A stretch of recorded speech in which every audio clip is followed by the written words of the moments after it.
The morning of my sister's wedding, my mother called me from the bridal suite of the hotel I owned and told me she needed me to give up my penthouse apartment. The one I had lived in for 3 years, the one attached to the top floor of the building I had spent 7 years building from nothing, so that my sister's new in-laws could stay there for the weekend. She did not ask. She told me. And then she said, "You understand, right? You always understand." Those 4 words hit me harder than anything else she said, because she was right. I always understood. I always made room. I always moved myself out of the way so someone else could be more comfortable in the space I created. But that morning, standing in the parking garage of my own building in a dress I had bought for a wedding I had helped pay for, I realized that my family had spent 31 years mistaking my kindness for permission. What happened next, what my grandmother did in front of every single person in that reception hall, was something none of us saw coming. And it changed everything. Before this story goes any further, I want to ask you something real. Have you ever been the person in your family who always makes it work? The one who quietly solves problems, absorbs the pressure, and keeps the peace, while someone else gets celebrated for simply showing up? If that sounds familiar, stay with me. Because this story is for you. Emily had a rule she lived by for most of her adult life. The rule was simple: keep the peace, carry your weight, do not make things harder for the people you love. She had followed that rule so consistently and for so long that her family had stopped seeing it as a choice she made and started treating it as a fact of nature. The way the sun rises or the way water finds the lowest point. Emily was simply the one who handled things. She was the one who paid for things, arranged things, fixed things, showed up early, stayed late, and never once sent a bill for any of it. She was 31 years old when the story you are about to hear took place. She owned a boutique hotel in the city, a 12-story building she had converted from an old commercial property over 7 years of relentless, often lonely work. The hotel had 46 rooms, a rooftop bar, a small restaurant on the ground floor, and a penthouse apartment on the top floor where Emily herself lived. She had designed the penthouse herself. It had floor-to-ceiling windows that faced the water, a kitchen she had chosen every fixture for, and a bedroom with enough quiet that she could actually breathe after the long days she put in. It was the first place in her life that felt entirely hers. Her family had never fully understood what it took to build something like that. Her mother, Sandra, had a way of summarizing Emily's work that made it sound like a stroke of luck rather than a decade of sacrifice. Her father, Dale, was proud in the distant way some fathers are proud in theory, but too busy with other things to ask meaningful questions about how any of it actually worked. Her younger sister, Vanessa, was the family's golden one. Vanessa was beautiful in the way people notice immediately in a room. She was warm and funny and magnetic, and she had never once had to work hard for anyone's attention. She had also never once had to work hard at anything else, because Emily had quietly made sure the road ahead of Vanessa stayed smooth. Emily had paid for Vanessa's final year of college when their parents ran short. She had co-signed the lease on Vanessa's first apartment. She had lent Vanessa money 3 separate times, money that was never called a loan by anyone in the family, because calling it a loan would have made things awkward. And Emily, true to her rule, did not want to make things awkward. When Vanessa got engaged to a man named Garrett 2 years ago, it was Emily who quietly covered the cost of the engagement party. She had done it without being asked, because by then she had simply trained herself to see the gap and fill it before anyone had to feel embarrassed. Garrett came from a wealthy family.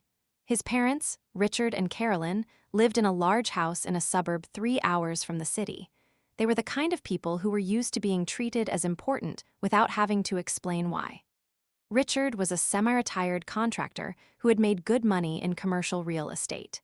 Carolyn was the kind of woman who corrected waitstaff and called it being helpful. They were not cruel people, exactly, but they were accustomed to a certain level of deference. And from the moment they met Emily's family, they had made a quiet assessment that the family was eager to please and not quite on their level. That assessment was not entirely wrong, at least as far as Sandra and Dale were concerned. Emily's parents had a particular anxiety around people they perceived as more established. They laughed a little too easily at Richard's jokes. They agreed a little too quickly with Carolyn's opinions. They wanted the Hargrove family, that was Garrett's last name, to like them, and wanting something that much always costs something. What it cost, as it turned out, was Emily. The wedding was planned for a Saturday in late September. It was being held at Emily's hotel. This had been decided 9 months before the wedding date, and it had been decided the way most things in Emily's family were decided. It was brought to Emily as a given, not a question. "We were thinking your hotel would be perfect," Sandra had said, in the same tone she used when she said things like, "I was thinking you could pick up Grandma from the airport." It was the tone that assumed yes before the question was finished. And Emily had said yes, because of course she had. She had given the family a significant discount on all the rooms, covered the cost of the venue rental herself as her wedding gift to Vanessa, and personally supervised every detail of the event coordination for months. The Hargrove family was given a block of 8 rooms on the 6th floor, which Emily had arranged at the family rate. That meant they were staying at a 4-star boutique hotel for roughly a third of the normal price. Emily had not complained about this. She had not even thought about it much. It was just another gap she filled. The problem started 6 weeks before the wedding, when Carolyn Hargrove made a comment at a family dinner that Richard and Carolyn deserved something a little more fitting for the occasion. She had not said this directly to Emily. She had said it to Sandra, which meant that Sandra had then brought it to Emily with that particular anxious energy she always carried when she felt the Hargroves might not be happy. Sandra had sat across from Emily in the hotel lobby and said, "Carolyn mentioned that she and Richard were hoping for something a little more special. Something that reflects the occasion." Emily had listened. She had asked what Sandra meant. Sandra had eventually gotten to the point, which was that Carolyn had asked whether the penthouse might be available for their stay. Emily had paused.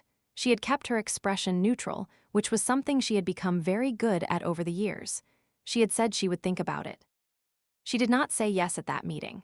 But she also did not say no clearly enough, because within a week, the conversation had somehow evolved, without Emily's direct agreement, into an assumption that she would be moving out of her own apartment for the weekend so that Garrett's parents could stay there. She found this out when her mother called to ask what Emily was planning to do with her personal items during the weekend so that the space would look clean and guest-ready. Emily had felt something shift inside her then. It was not dramatic. It was quiet.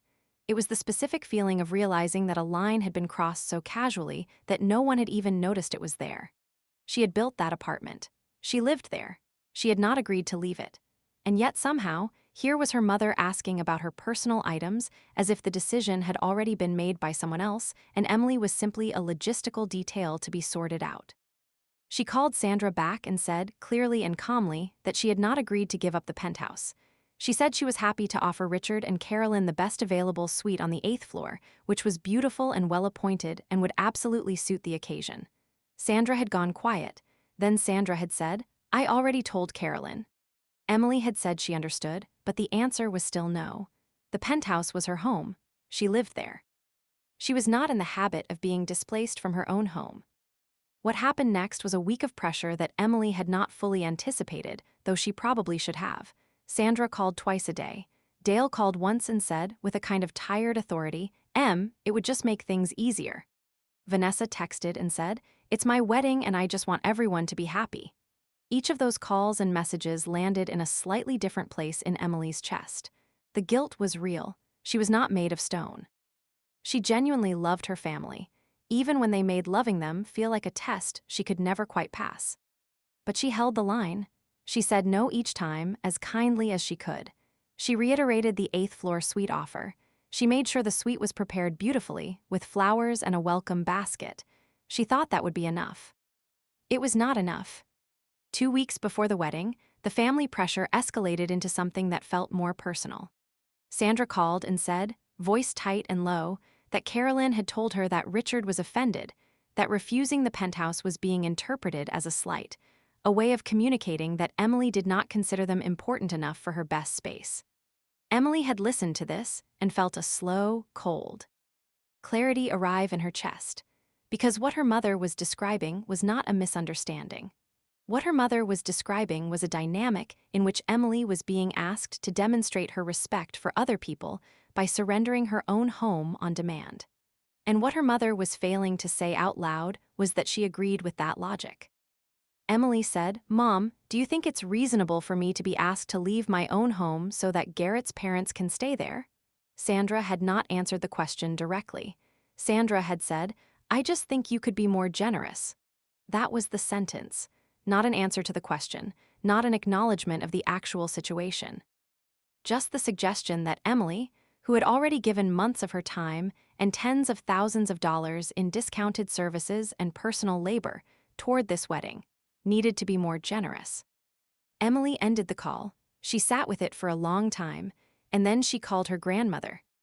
Her grandmother's name was Rosalind. Emily had always called her Gran. Rosalind was 74 years old, sharp as a blade, and one of the very few people in Emily's life who had always seen her clearly. Rosalind had watched Emily grow up. She had watched the family dynamics from her particular perch, and she had never pretended not to see what she saw. She had also never interfered. She was not the kind of woman who made scenes. She believed that most things became clear in time, and that the people who paid attention would eventually understand what was happening without being told. When Emily called her and told her everything, the penthouse demand, the weeks of pressure, Sandra's comment about generosity, Rosalind had listened without interrupting. When Emily finished, Rosalind had been quiet for a moment. Then she said, "I've been watching your family give your things away for a long time. I think it's past time that stopped." Emily had not known what she meant exactly. Rosalind had not explained. She had simply said, "You hold your line. I'll be at the wedding. Let me take care of the rest." Emily had not pressed her grandmother for details. There was something in Rosalind's voice that told her it was not necessary. The days before the wedding passed in a particular kind of exhausted tension. Emily continued running the hotel and managing the wedding preparations.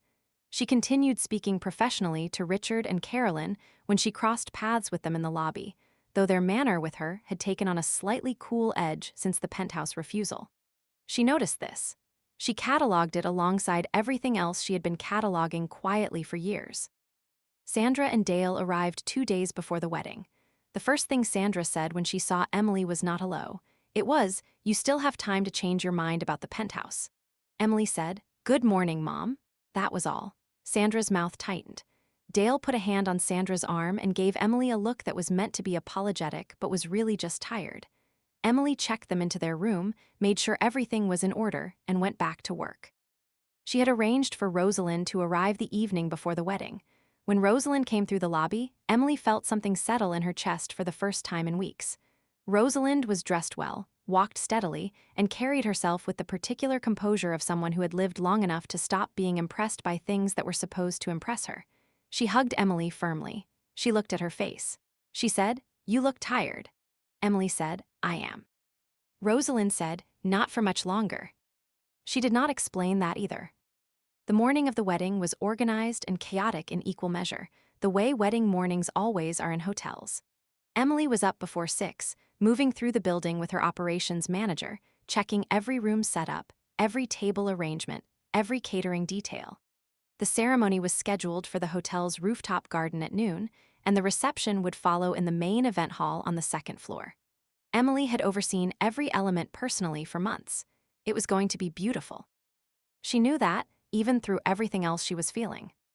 It was at 9:15 in the morning that her mother called from the bridal suite. Emily answered the way she always did, steady and ready to solve something. Sandra's voice was the particular flavor of anxious bright that Emily had learned to translate accurately over the years. It meant there was a problem, and Sandra needed Emily to fix it without making it feel like a problem. Sandra said that Carolyn had said something over breakfast. Sandra said that Carolyn had mentioned again how special the penthouse looked when she had passed by the hallway. Sandra said that Carolyn had suggested, and Sandra was very clear that she was only relaying what Carolyn had suggested, that surely Emily could find somewhere else to stay for just 2 nights. It was such a small thing, and it would mean so much. Emily stood in the parking garage of her own building in the dress she had chosen for her sister's wedding. She had a catering checklist in one hand and her phone in the other. She was 31 years old and she was being asked, for what felt like the 100th time, to make herself smaller so that someone else could fill the space she had made. She heard her mother say, "You always understand." And she felt every year of always understanding settle on her at once like something physical and heavy. She said, "No, Mom," quietly, clearly. The answer is no, it has always been no. I'm going to go finish preparing for Vanessa's wedding now. And she ended the call. She stood in the parking garage for another 2 minutes. She breathed. She thought about her grandmother's voice on the phone 3 weeks ago, saying, "Let me take care of the rest." She did not know what that meant yet. But she trusted it in the same way she had trusted very few things in her life, with the full, quiet weight of someone who has learned the difference between people who perform care and people who actually carry it. She went back inside and finished her work. The ceremony was beautiful. The rooftop garden had been strung with warm lights even though it was midday, because Emily had learned that warm lights made everything feel more important regardless of the hour. The chairs were arranged in clean rows facing the water view. The flowers were exactly what Vanessa had chosen, cream and dusty rose, simple and elegant. Vanessa was beautiful. She genuinely was. Emily watched her younger sister walk down the makeshift aisle on their father's arm and felt real love, uncomplicated and full. Whatever was broken between them was not about this moment. This moment was Vanessa's, and it was lovely, and Emily let herself feel that fully. Garrett cried a little when he saw Vanessa. Carolyn dabbed at her eyes. Richard looked satisfied. Sandra beamed. Dale held Sandra's hand. Rosalind sat in the third row, composed and watchful, and Emily caught her grandmother's eye for one moment before looking away. Rosalind gave her a very small, very calm nod. The ceremony lasted 40 minutes. The guests moved to the second floor for the reception. The hall had been arranged exactly as Vanessa had requested, with round tables and low centerpieces and a long head table at the front where the wedding party sat. Emily was seated at a regular guest table, not at the head table. This had been Vanessa's arrangement. The head table was for Garrett's groomsmen and their partners, and Vanessa had wanted it symmetrical, and the simplest way to make it symmetrical was to not include Emily. Emily had been told this 3 months ago and had said it was fine, which she had mostly meant. She was seated at a table with her parents, her grandmother, and 2 of Vanessa's friends from college who were perfectly pleasant and knew nothing about any of what had been happening. The dinner was served. The wine flowed. The speeches began. There were 4 speeches before Rosalyn's. The first was from the best man, a friend of Garrett's named Trevor, who told a mildly embarrassing story about a camping trip that was funny and well delivered. The second was from one of Vanessa's college friends who cried the whole way through and said Vanessa was the most generous person she had ever known. The third was from Dale, who spoke slowly and sincerely and said he was proud of the woman Vanessa had become. He did not mention Emily. This was not unusual. The fourth was from Sandra, who talked about Vanessa's childhood and her warmth and her beauty, and said that she had always known Vanessa would marry someone wonderful. She also did not mention Emily. This was also not unusual. Emily sat through all 4 speeches with her hands folded in her lap and her face composed. The people at her table did not notice anything particular about her expression. Rosalind noticed. Rosalind noticed everything. Then the MC looked at his card and said that there was one more speaker before the dinner toasts continued. He looked briefly confused, as if this speaker had not been on his original list but had been added. He cleared his throat and said, "Rosalind, the bride's grandmother, would like to say a few words." Sandra looked surprised. Dale looked surprised. Vanessa turned from the head table with wide eyes. Even Garrett looked momentarily uncertain. Rosalind had not told anyone she was going to speak. She had not asked permission or cleared it through the family. She had simply made an arrangement with the MC privately that afternoon, the way a woman of 74 with very clear intentions tends to arrange things. Rosalind stood up. She was not a tall woman, but she was the kind of person a room pays attention to without being asked. She accepted the microphone from the MC with a steady hand. She looked out at the room. There were about 9. Thai guests. She looked at each table slowly, the way a teacher looks at a classroom before speaking. Then she smiled. She said she wanted to begin by saying that the venue was extraordinary. She said she had attended many weddings in her life and never one in a space quite like this. She said that the rooftop was unlike anything she could have imagined, and that the food had been exceptional and the flowers were exactly right. She paused to let the room agree with her, and they did, with murmurs and nodding. Then she said she wanted to take a moment to talk about who made all of this possible. Sandra straightened in her seat, clearly assuming her mother was about to praise her. Rosalyn said, "The woman who made all of this possible is sitting at table 7. Her name is Emily."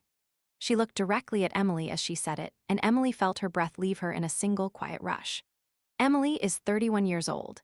She has been quietly running this building for 7 years. She converted it from a vacant commercial property by herself, through 7 years of long days, financial risk, sleepless nights, and the kind of stubborn determination most people cannot imagine. She owns this building. She owns every room in it.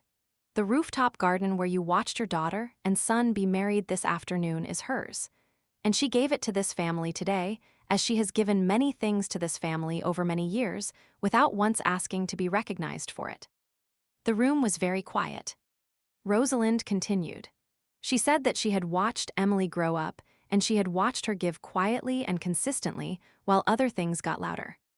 She said that she had watched Emily pay for things and carry things, and arrange things and smooth things over, and she said that this was not unusual for a certain kind of person in a family. The kind who is depended on so completely that the dependence starts to look like the natural order, rather than what it actually is, which is a gift that costs the giver considerably. She said she had also watched Emily be asked this week, the week of this very wedding, to leave her own home so that guests could occupy it. She did not name Carolyn. She did not need to. She let the sentence rest in the air where everyone could examine it. She said, "I want you to know, if you did not already, that this wedding happened here because Emily made it happen. The rooms you are sleeping in tonight are available to you at a fraction of their value because Emily chose to give that to this family. The food you ate and the flowers you sat among and the view you will remember from that rooftop, all of that is Emily's. She did not put a price on any of it. She never has." She looked down the long head table at Vanessa. Her voice did not harden. It stayed warm and measured. "Vanessa, you are a beautiful bride and I love you very much. And I am asking you tonight, as your grandmother, to think about what it means to have a sister who gives the way Emily gives. Not because you owe her a debt, but because the people who are most generous with us deserve to be seen." She looked back at the room. She said, "I have one more thing to share, and then I will sit down and let you get back to your champagne." There was a small, careful laugh from the room. Rosalind did not smile yet. She reached into the small evening bag she had brought with her and she removed an envelope. She held it up, not dramatically, just clearly. She said, "Earlier this year, I updated my estate documents. I had been meaning to do so for some time. What's in this envelope is not a surprise to my attorney, and it will not be a surprise to Emily, because I spoke to her about the spirit of it, though not the details. But I want the family to hear it, because I think it matters." Sandra had gone very still. Rosalind said, "I have left the majority of my estate to Emily, not because I love her more than anyone else, but because Emily is the one who taught me what it means to give without keeping score, and I want to honor that in the most direct way I know how." She paused. "I also want to say this clearly, so that there is no confusion later.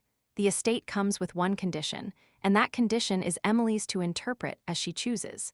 The condition is simply that Emily uses it for herself.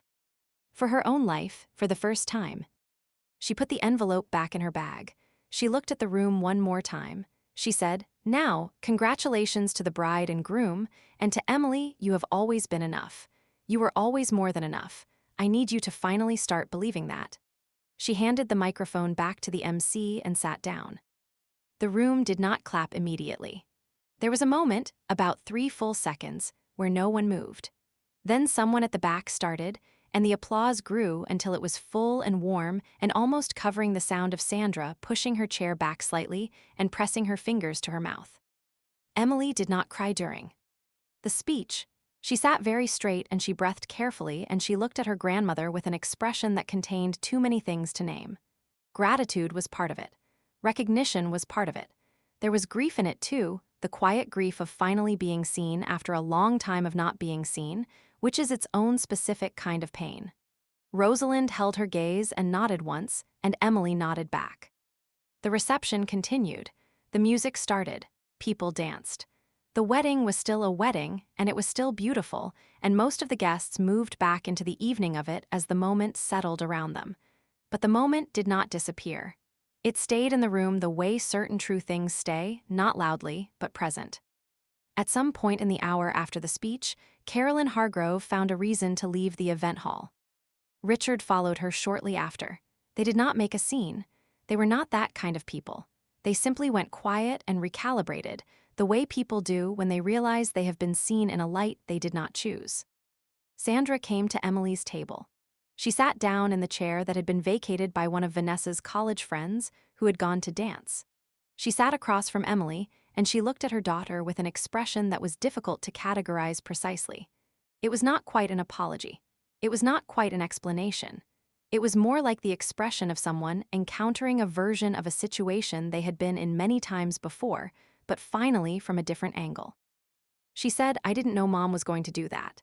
Emily said, "I know," Sandra said, "I should have," and then she stopped. She tried again. She said, "You've done a lot for us, for all of us. I think I let myself stop noticing it." Emily looked at her mother for a long time. She said, "I know you did." That was all she said. Not "I forgive you," because Emily was not ready to say that yet, and she was done saying things she did not fully mean. Not "it's fine," because it was not fine, at least not entirely. Just "I know you did," which was honest, and which was enough for that particular moment at that particular table. Later that night, after most of the guests had retired to their rooms, Emily went up to the penthouse. She stood at the floor-to-ceiling windows and looked out at the water. The city lights reflected off the surface in long, wavering lines. She had stood at these windows many times before, usually after long days, usually with the specific tired, satisfied feeling of a person who has done what needed to be done. Tonight felt different. It felt more like standing in a room that was finally, fully hers. Not just legally, not just financially, but in some quieter and more important sense. Her phone had been full of messages all evening. Some were from hotel staff with end-of-event questions. Some were from relatives who had been at the wedding. 2 were from Vanessa. The first message from Vanessa said, "I don't know what to say." The second message, sent about an hour later, said, "I'm sorry, Em. I think I've been terrible to you without meaning to be. I don't want to keep being that person." Emily read both messages twice. She set her phone face down on the kitchen counter. She was not ready to respond yet. She knew she would, eventually. She and Vanessa had a long history together, not all of it painful, not all of it good, but long and real and worth something. The relationship was not over. But it needed to be different, and Emily was going to need time to think clearly about what different meant and what she actually needed from it before she said anything. What she knew, standing at those windows, was that she was not going to keep being the person who absorbed the cost of everyone else's comfort. That had been clear to her for a while, but clarity and action are 2 different things, and for a long time she had had the clarity without the action. Now she thought the action might actually be possible. Not as revenge, not as punishment, just as a fact of how things were going to be from this point forward. She thought about her grandmother's voice at the microphone. She had not expected the estate announcement. Rosalyn had told her during their phone call that she had updated her documents and that Emily would be taken care of. Emily had thanked her and told her she did not need to do that. Rosalyn had said, "I know you don't need me to. That's not the point." Emily had not pressed, because Rosalyn was not the kind of woman you pressed when she had made up her mind. What Rosalyn had not told her was that she planned to say it out loud, in front of 90 people, at her sister's wedding reception, with a microphone and an envelope and the kind of calm, unhurried dignity that made every word land exactly where it was aimed. Emily smiled, alone in her penthouse, looking at the water. It was the first real smile she had managed all day, and it was the kind that comes from knew her deep and genuine, rather than from the surface where smiles usually live. The days after the wedding carried their own particular weight. Richard and Carolyn Hargrove had checked out of the hotel early Sunday morning, one night before their scheduled departure, without speaking to Emily. They left a note at the front desk that said they had a change of plans, and they left the welcome basket Emily had arranged for them mostly untouched. Emily cataloged this the same way she cataloged everything, quietly and without drama. She understood what it meant. People who are accustomed to a certain kind of treatment do not always respond well when that treatment is interrupted.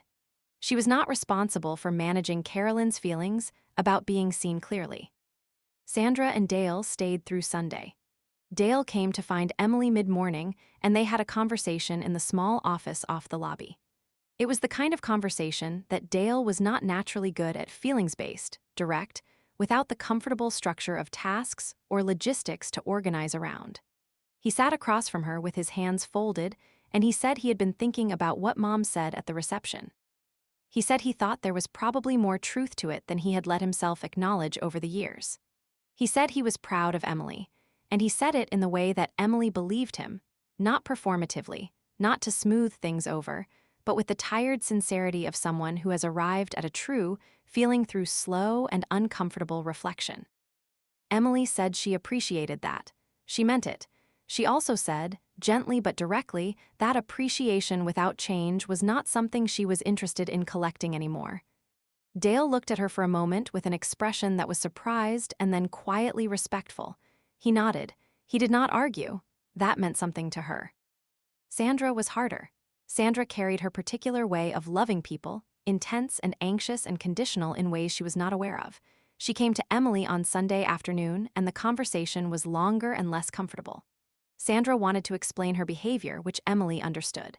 Sandra also wanted Emily to reassure her, and that was the part Emily declined to do. She listened. She acknowledged what was true. She did not perform forgiveness she did not yet feel. When Sandra started to cry, Emily sat with her in the discomfort instead of rushing to make it stop. That was new. It was uncomfortable for both of them in a different way than the previous weeks had been uncomfortable, but it was more honest. Sandra said at one point, "I don't know when I started treating you like you were just part of the furniture." It was an odd way to say it, but Emily understood what she meant, and she thought it was actually one of the more accurate things her mother had said in a long time. She said, "I don't know either, Mom, but I need it to stop." Sandra said it would stop. Emily hoped she meant it.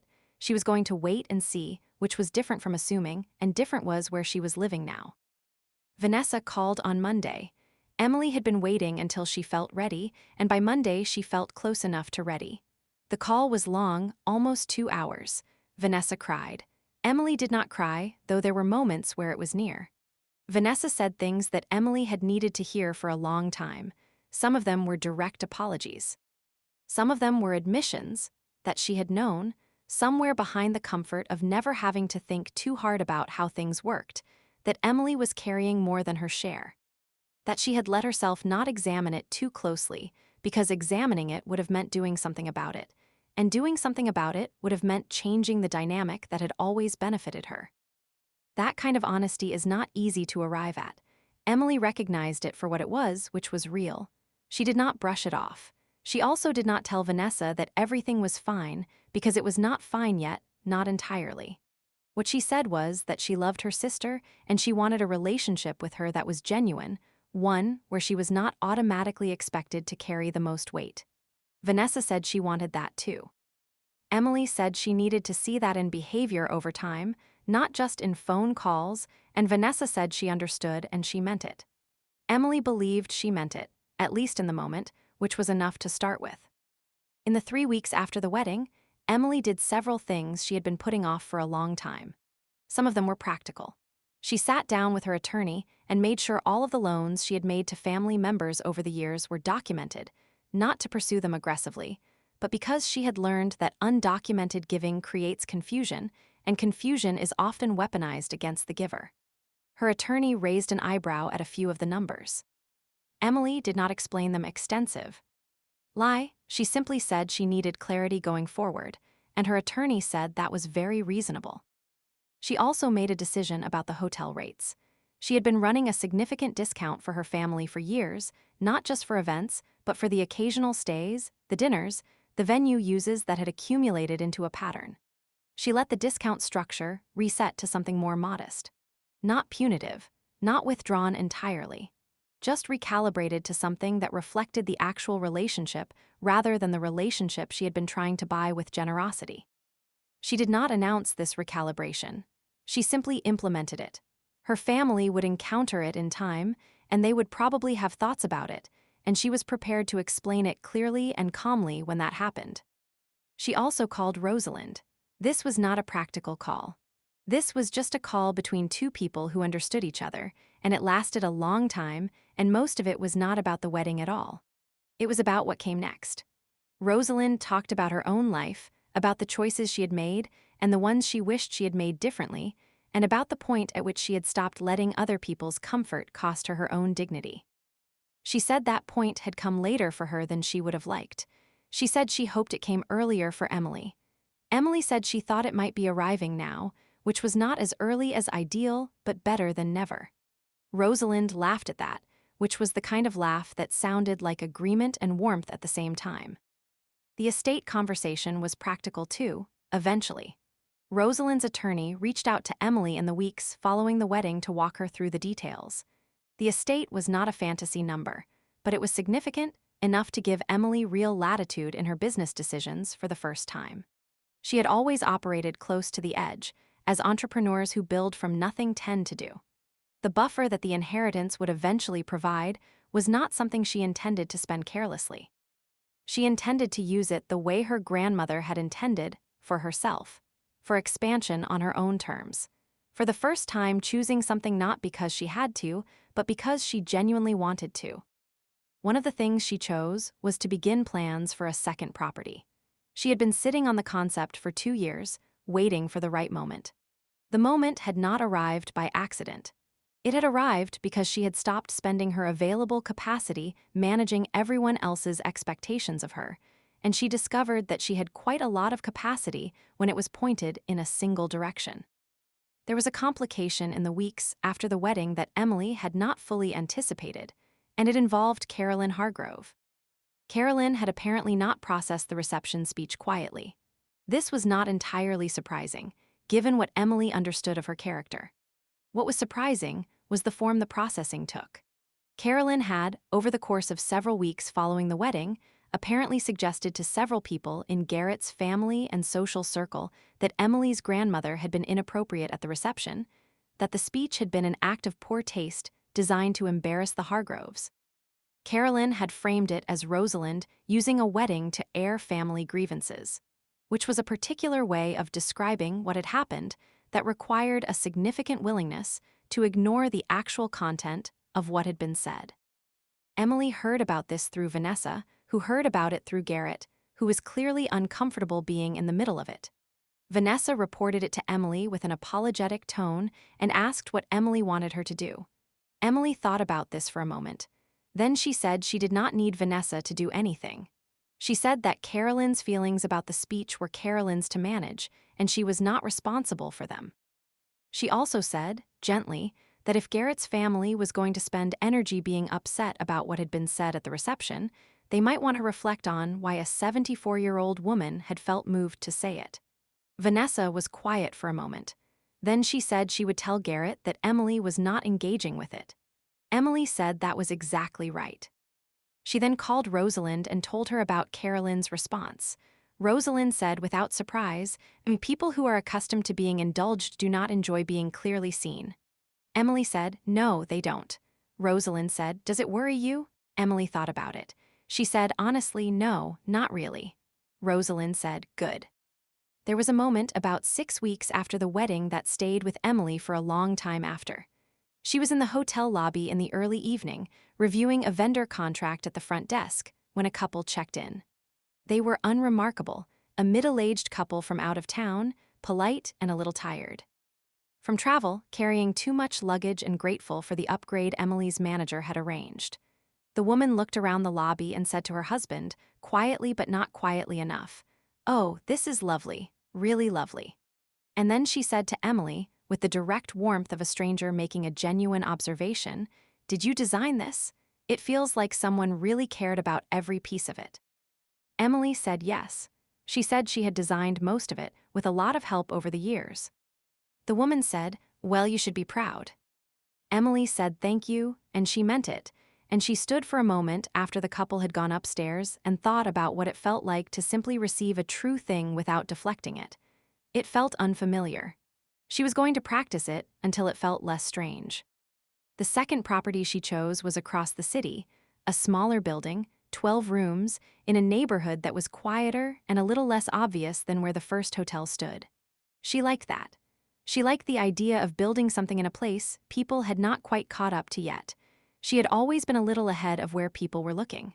That was part of how she had built the first place, after all.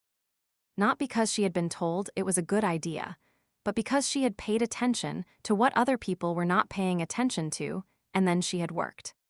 She told her family about the second property not as an announcement, but in passing, the way she was starting to tell her family things now, as facts rather than as invitations for their input. Dale asked a few thoughtful questions.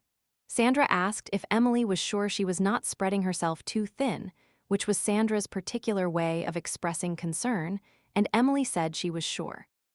Vanessa said it sounded exciting, and there was something in her tone that was different from the way Vanessa had talked about Emily's work before, something that sounded more like genuine interest and less like polite performance.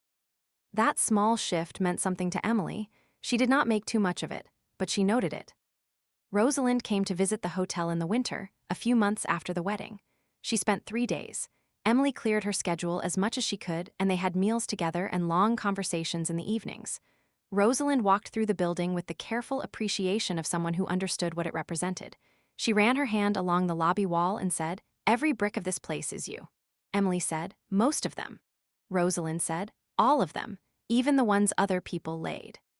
"You made this happen." Emily did not argue with her, which was itself a kind of progress. On the last evening of Rosalyn's visit, they sat at a table in the rooftop bar after it had closed, just the two of them, with the city below them and the water beyond that. Rosalind had a glass of something warm. Emily had coffee. They sat for a while in comfortable silence, and then Rosalind said, "I want you to know that I am not sorry for what I said at the wedding." Emily said she knew that. Rosalind said, "Some people think it was unkind. I think it was the kindest thing I could have done." Emily said, "I think so too." Rosalind said, "I should have said something years ago. I waited too long." Emily said, "You said it when I was ready to hear it matter." Rosalind looked at her for a moment and then nodded, slowly, as if that answer had given her something she needed. There was a moment in that conversation that Emily carried with her for a long time. Rosalind said, at one point, "Do you know what I think people get wrong about generosity?" Emily said she did not know. Rosalind said, "They think it's a personality trait. They think some people are simply generous people, like they're born with it. But real generosity is a decision you make every single time. And sometimes the most generous thing you can do for yourself and for the people around you is to stop. To stop giving in a way that lets other people stay comfortable in something that is not right. When you stop, people have to look at what they were benefiting from. Some of them will not like what they see, but that is not your failure. That is their education." Emily thought about that for a long time after. The relationship with her parents evolved slowly over the following months. It was not a transformation, and it was not a rupture. It was more like a renegotiation, slow and sometimes clumsy, with moments where old patterns started to reassert themselves, and Emily quietly declined to go back into them. Sandra had a few moments where she tested the edges, the way people do when they are not fully convinced that a change is real. Emily held her position each time, without anger and without apology, and Sandra gradually began to understand that the rules had changed and were not going to unchange. Dale was, in his way, the easier of the two. He had always been a man who respected clear positions, more than he was comfortable admitting, and Emily's new clarity seemed to produce in him a kind of quiet respect that had not quite been present before. He called more than he used to. The calls were brief, but they were real. That mattered. Vanessa was the most complicated and also the most meaningful. Over the months after the wedding, Vanessa made consistent small efforts. She asked about the hotel, she remembered to ask about the second property, she called on Emily's birthday with genuine conversation rather than a perfunctory check-in. She was not perfect. There were moments where the old dynamic started to lean in, moments where Vanessa needed something and the request had a slightly familiar shape to it, the shape of assuming Emily would provide. But each time, Emily responded differently than she used to. She either said no clearly, or she said what she would need in return, or she asked Vanessa to think through what other options she had. And each time, Vanessa rose to it better than Emily expected. They had a conversation 6 months after the wedding that felt like a turning point. They were having lunch at a restaurant near the hotel, not the hotel's own restaurant, because Emily liked meeting her family in neutral spaces now, where neither the setting nor the occasion carried too much weight. Vanessa said, midway through the meal, "I've been thinking about how I treated you before the wedding. Not just the penthouse thing. Everything. I don't think I even know how much I took for granted." Emily said, "Probably a lot." Vanessa laughed a little, which was the honest laugh rather than the deflecting laugh. She said, "I want to be better at this." Emily said, I can see you trying. That means something. It was not absolution. It was recognition. It was the kind of true thing Emily had decided to say when it was true, rather than saving her true things for when they were safely past needing anything from anyone. The hotel continued to grow. The second property opened in the spring and was reviewed well, not splashily, not with significant press, just steadily and positively. Emily had not designed it to attract attention. She had designed it to be exactly what a certain kind of traveler needed, and that kind of traveler found it and appreciated it without being told to. She had learned, by now, that the best things she built did not require loudness. They required care and patience, and the willingness to do the work before anyone was watching. She thought about that sometimes in connection to her own life, about how she had spent years being the most careful and patient in rooms full of people who demanded notice. She had done the work and filled the gaps and held the structure up, and no one had put their name on a placard and explained what she was doing. She had not required it, because that was how she was built. But now she understood something she had not quite understood before. Not requiring recognition is different from deserving it. She deserved it. She had always deserved it. The difference now was that she knew it, and knowing it changed the shape of everything. There was a particular evening in late spring that stayed with her. She was working late in the hotel office. She still worked late most nights. That had not changed and probably would not. And she had the news on low in the corner of the room while she reviewed a contract. A segment came on about a study on family caregiving, about the way the burden of care tends to fall on specific people in family systems and the cost that carries over time. She watched part of it without meaning to. One of the researchers said something that Emily turned up the volume for. The researcher said, roughly, that the people most likely to carry invisible burdens are also the people most likely to underestimate their own contributions, because they have learned to measure their value through service rather than through being. Emily sat with that for a while. Then, she turned the television off and went back to her contract. She was not sure she had fully resolved that, the measuring through service rather than through being, but she was aware of it now in a way she had not been before. And awareness was the beginning of something. She believed that. Rosalyn called on a Thursday in May, late in the evening. It was the kind of call that happens without a particular agenda, just two people staying connected because they chose to be. Rosalyn asked about the second property. She asked about the contract Emily had been reviewing.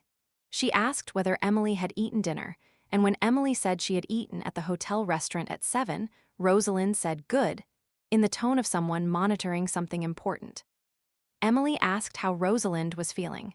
Rosalyn said she was feeling sharp, which she said was the most important thing. Emily agreed.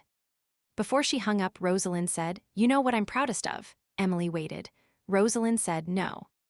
The buildings, not the money, not any of the things that can be counted. I'm proudest that you finally stopped apologizing for how much space you deserve to take up. Emily was quiet for a moment, then she said, "I'm working on it." Rosalyn said, "I know, that's the right answer."